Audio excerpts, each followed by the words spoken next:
Usually we start our interviews and shop tours outside, but seeing this here, I was beelining into the back. We're at Birrong Automotive in front of his dyno self, and this is the new drag car that Alex is going to pilot himself. Look at it, it's immaculate. Tell me a little bit about this car. This car's been with us for quite some time. This is the new and improved version that we really had to wake up and man up to what we need to do and where we want to be with this car. So it's got 2 billet engines ready to go. So if one hurts, then we're ready to go for another one. And there's no delay. We don't want to delay anything anymore. So once one comes out, it'll get built again, and then we'll just keep pushing forward until we get to. Should race. Yeah, and we're going to get to the point where we need to be with this car, which is right up there. I'm sorry to say, and it might be a bit of a sore topic, the pipe work reminds me a little bit of one special silver car. Yeah, my baby. We're not going to talk too much about that because it's in the past. Yeah. But this car, I'm actually really happy to see you treat it like the Silver Bullet. Yeah. And you're actually going to pilot it, and it feels like you've got your heart in it 100%, because you know what? It looks very similar. Oh, look, I'm back. I'm back with vengeance. We're coming out really serious. I'm not mucking around anymore. I told the boys, Tony and Steve, the 2 brothers that actually own this car, that we really need to step our game up because the competition's fierce and we really need to be at that #1 spot. And I want to get there. It looks like you're back, bro. Yeah, I'm back. I'm going for it. I've had enough. Well, yeah, that's it. You've drawn the line. Yeah. You got yourself in shape. Yep. You dropped all that weight. Yeah, You're 22 kilos is gone. You look amazing. You're making me feel shit. Now I'm wearing a big baggy jumper because I don't have abs like you. Yeah, you will. And the car's back and it looks like a weapon. And you know what? There's some other cars here, VLs everywhere. There is VLs everywhere. they're growing. Yeah, we do like, I think maybe 3 or 4 VLs a year with our Street Fighter packages. On that, Yep. I know the Street Fighter package is everywhere and through all of these cars. Yep. What is a Street Fighter package, and how does someone work out what package they're going to go for? Well, it all depends on what they want and what type of poison their car is, really. So, you know, if you've got a GDR, you can pick. You can have a 2.6, 2.8, 3 litre, 3.2, and they all consist of our Street Fighter packages, and they all range from different amounts of power. So someone chooses the power, and you say you want Street Fighter X. This is the X, yeah. This is what you need. And then all our VLs are pretty much single cam RB30s, and they're all 1 engine combo for that car. Can you still go a twin cam? If they want. If they want. You know, but it's a little bit of a forbidden fruit, you know what I mean? Like you don't really... It's a sore point for a lot of people, and I actually like putting the single cam in these cars, and no doubt we've got the best RB30 sounding VLs. I'll start one up for you later on and you'll hear it. You'll see how good it sounds.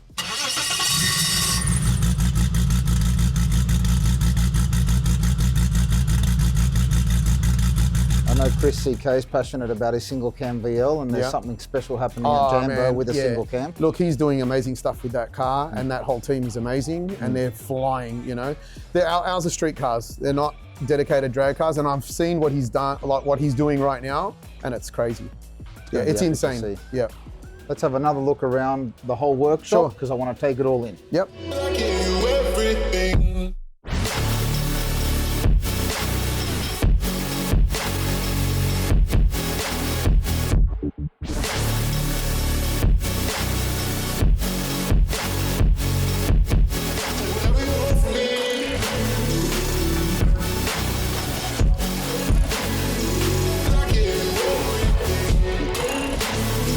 That's epic. Yeah, it is. There's a little rotor here, and then you've got what looks to me like a VK. Yeah. I know, right? This was thrown at us. He just said, Alex, he goes, I've got a VK that's just been painted. I've got a it's a 355 stroker motor. Very for clean car. Oh, it's immaculate. It's beautiful.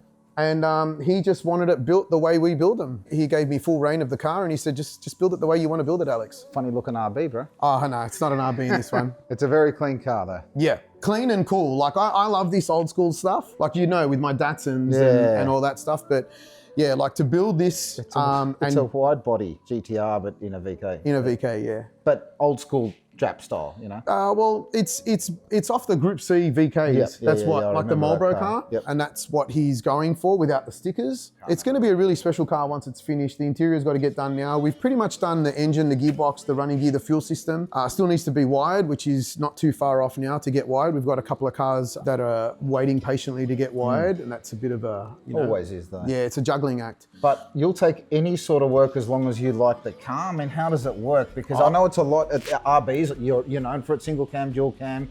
It's your bread and butter, but you Yeah. also play around with JZs, SRs, V8s. Yeah, look, I love SRs. I've loved SRs from, I don't know, working as a mechanic at C&V Performance, you know, like we were the first ones. I built that engine in that car and it was the first S15 to ever run a 10.9, you know, which was really good. And I piloted it for the customer back then.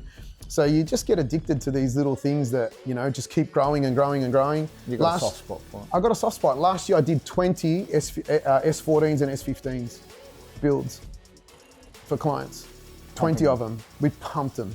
Yeah, and they just kept coming and coming and coming. And I think that was the flavor for last year, plus the VLs that we're doing. And then this GDR's been waiting patiently. We got the engine bay painted. We put new strut tails in that car because you know where they rust. We just got a little bit too fussy and then got carried away. And This looks like a full dry sumped kit with a this has got all your gear on it. No, 86, 85. 8685, big dog. Yeah.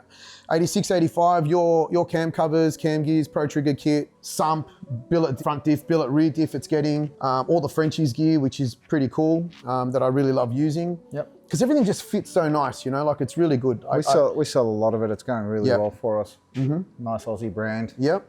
And that's what I like sticking with too, the Aussie brands and the Aussie boys like you guys, you know, and I support you guys all the time. And you have from the beginning also. yeah, and wherever I can use your product, I will, without a doubt. We're even changing something on that red VL outside, you know, so that I'm not happy with, and we'll show you that as well. But you know, that's a badass RX3, right? I heard that was a fast car.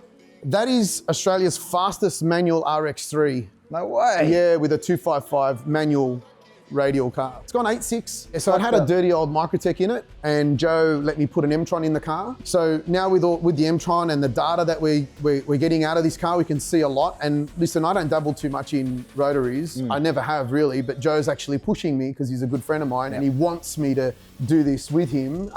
And I said, yeah, let's go for it. And Joe's like throwing the kitchen sink at it. Well, you bought this workshop off Joe, right? So this is where all this was. Yeah. So Joe owned Gio's Garage, and Joe and I are very good friends, and we've built a really we've got a special relationship between the two of us.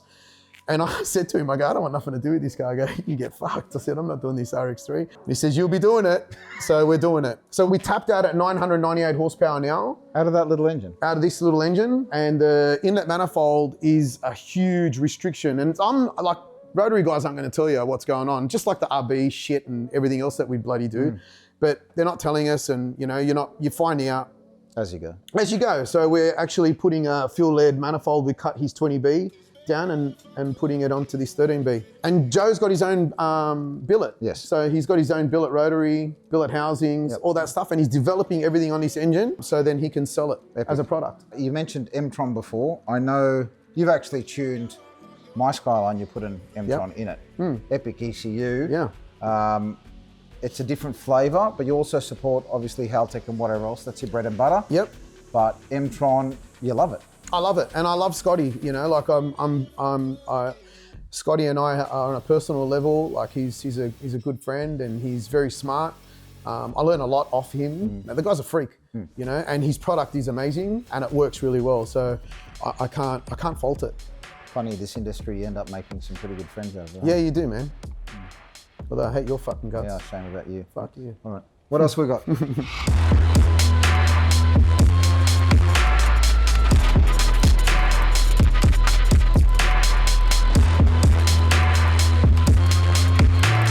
We got Jay's VL. We built this car from ground up. That's got to be the cleanest engine bay, and it was done years ago. Yeah, pretty much. We did it a long time ago. He had bits and pieces already for the car, such as this shitty cam gear and trigger kit. Yeah, that you can see lying under the belt. And the trigger kit. Yeah, so we're going to change that now before it leaves. But everything was done in this shop. Like this is the catch can under the plenum just to keep the engine bay clean. Yeah, like when we build these engines, like you'll notice from us, we only want to see pretty much the engine. Every time we're building something, we really want to focus on the engine because that's what it's all about. You know, it's not about catch cans and dry sump tanks and all this bullshit. For me, I want to see the motor and I want to design it so the customer pops the bonnet and he looks at it and he goes, wow, this is crazy. Yeah. And we take so much pride in doing what we do with our engine bays. Looks epic, right? Yeah. Looks like a box of Smarties in here with all these VLs. No? Yeah, look at the blue one outside. There's another one. Let's go and have a look at that.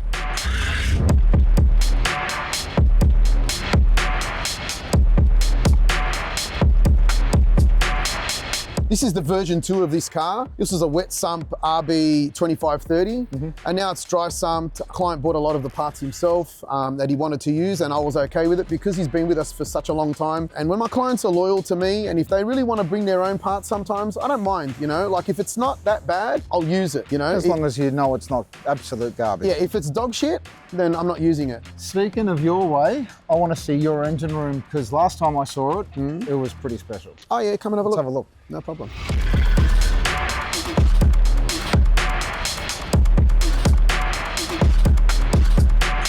Oh, hang on a second. You want to see the casting couch? What a mad office. Yeah, That's beautiful. thank you. We've got all the brands there. I've got all the brands there. I've got our baby on the back wall, our Street Fighter logo. This is the this is the dirty area just before we go in there. So pretty much all the engines get stripped here. We pull them all apart. We send them off for machining, and then they'll come back. We will start outside and maybe check the ring gaps and do bits and pieces. Then it'll just go back downstairs, get cleaned, and then straight in this room. Clean room. The reason why these doors are open right now is because this dickhead's here. So much better than having crap downstairs where you can see it. Yeah, and I hate it. Well, let's have a look.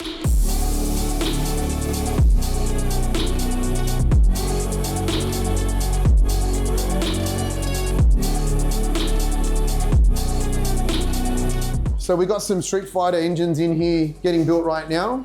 This is a 2530 for a R33 GDS-T. This has got your PRP trigger kit and cam gears. Yep. Obviously your rocker covers, and it'll have the drain at the back here, all Clean ready to looking go. engine. This is a friend of mine, Nick's. He's Barra, because he's a Falcon idiot. It's got a PRP brace on it too. It does have a PRP brace on it, And a little Evo. which has got your cam gears again. And I think you're doing a trigger kit for these now. Yeah, we just have been struggling to keep up with them. They're really popular. It's going well. So we might And just a fit billet it oil to this. pump, by the way. Yeah. And another RB in the middle. Another RB, which is a 2630 for a R33 GDS-T that's getting a sequential behind it. Rear wheel drive, pretty epic stuff. That's the sequential that you're working on. Well, It is. that's all happening. Really cool setup. Thank you. And You want to see here? Check this out, look how, just a little Wow. bit of OCD. hang on, What? why is the 10 mil there? Yeah, mate. Yeah. Looks good. Yeah. Beautiful. Pretty cool. So every hole, so every cupboard, right, has an engine ready to go. Once these are done, but the hardest part for us now is because we're so busy with everything and it's gone since the move here and what happened and where we're at now, we're gangbusters, you know? So all these engines respectively have to be put into a car. So we actually got to get the car here. But it's the way to do it. The car comes in, you strip it, blah, blah, blah. The customer takes his car, see you later. Yep. Then you're working on the bones. Yeah, yeah. And then when that's ready, you say, all right, Greg, Yeah. Tom, whatever, bring your car back. We're Yeah. ready to go. And there's no stuffing around. And we're not a storage yard, you know, not a and car I don't park. want to, I don't want to be a car park for anybody. That's why the shop is this size. It's to actually get a little bit more personal with the customer and let them see what we're doing without having 400,000 cars hanging out doing nothing, collecting dust. We've probably got about 6 cars on the go as we're going, but you know, we'll get off one, we're waiting on parts, we'll get on the next one, then the parts come for that, we'll finish that car will go, we'll bring another one in, and the others, and we'll just keep rolling them out. Instead of working for 10 minutes on every car and getting nowhere. Pretty much. It's disgusting. And that's Yeah. how a lot of the industry is, Yeah, unfortunately. well, we've got a really good program, and I've had actually a couple of people like ring me and they go, "Bro, how do you get these cars out? Like, how do you do it?" And I said, "I just prioritize One at a time. and one at a time. You know, I don't say yeah to everybody.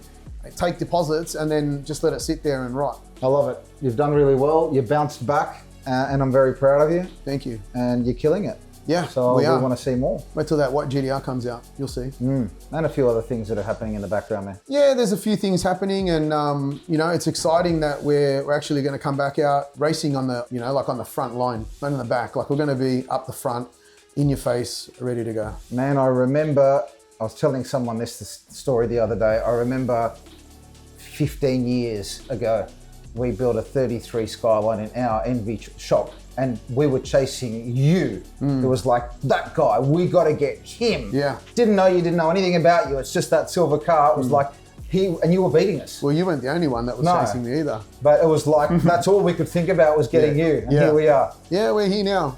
You're doing parts for us and we're buying stuff off you and we've got a good relationship and it's mad. I love it. And Alex is back. I'm back.